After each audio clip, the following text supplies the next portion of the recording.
आप सोच रहे होंगे कि भारतीय डायस्पोरा विश्व के सारे हिस्से में मौजूद है और वे भारत को रिप्रेजेंट करते हैं। तो यकीन कीजिए वो कुछ नहीं करते हैं। वो सिर्फ और सिर्फ रोजगार के लिए वहाँ गए थे और वही कार्य वहाँ निष्पादित कर रहे हैं। हाँ, कुछ प्रतिशत लोग हो सकते हैं जो भारतीय चिंतन को दिशा दे रहे हों। मित्रों, आज के इस वीडियो में आप सबका बहुत बहुत स्वागत है और मैं बात करना चाहता हूँ इंडियन डायस्पोरा इन अब्रॉड इस विषय पर। उसकी भूमिका क्या है और उसका काम क्या है।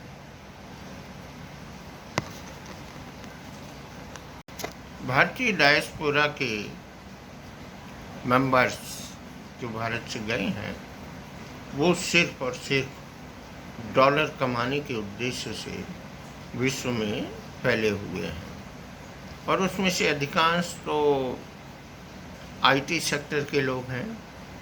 और मैं बिल्कुल तरीके से कहता हूँ कि ये साइबर लेबर है।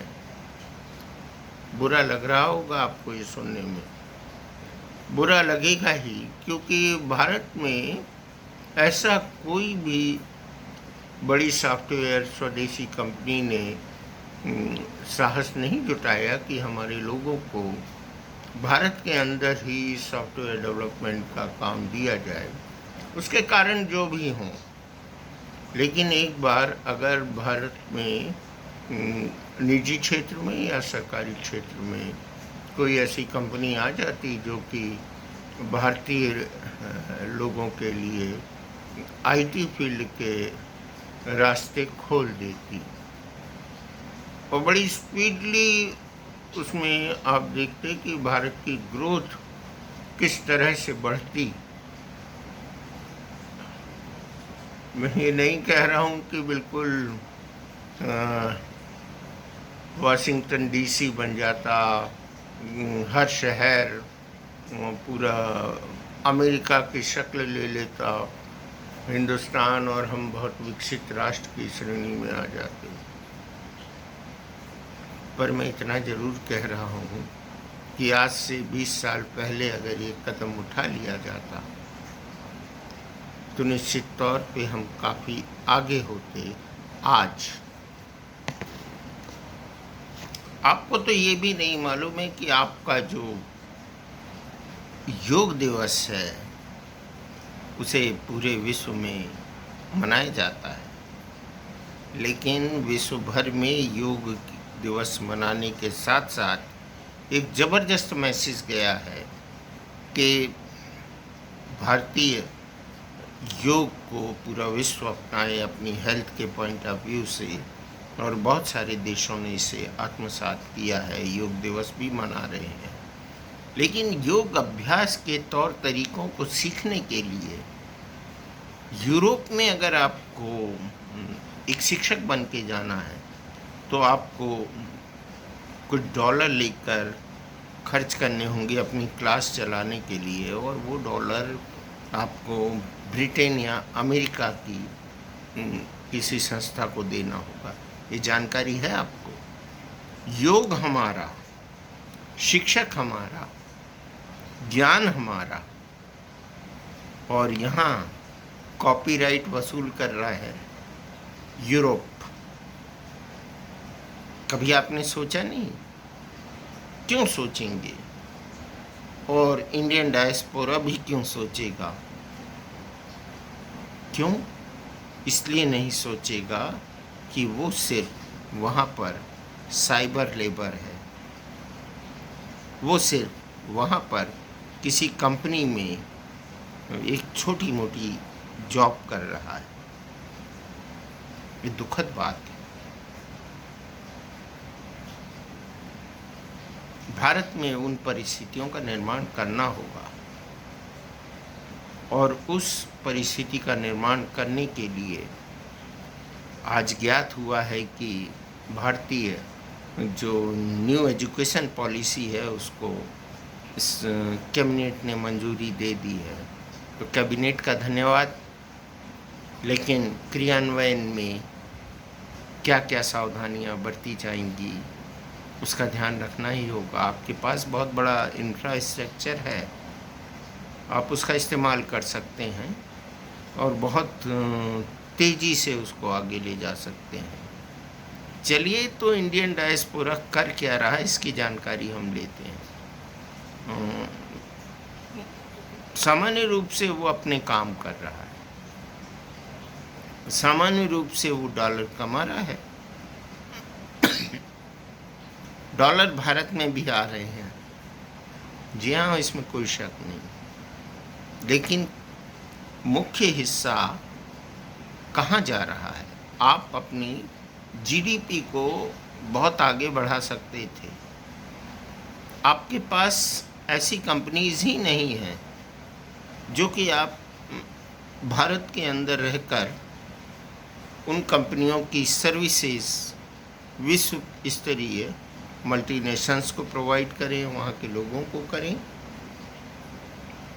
जबकि इज़राइल ने ऐसा कुछ कमाल कर दिया है कि वे इन्वेंशन करते हैं, इन्वेंशन करने के बाद में वो उसका प्रोडक्शन करते हैं, प्रोडक्शन का लाभ मिलने के साथ साथ वो टेक्नोलॉजी को सरेआम कर देते हैं, यानी सबके सामने रख देते हैं।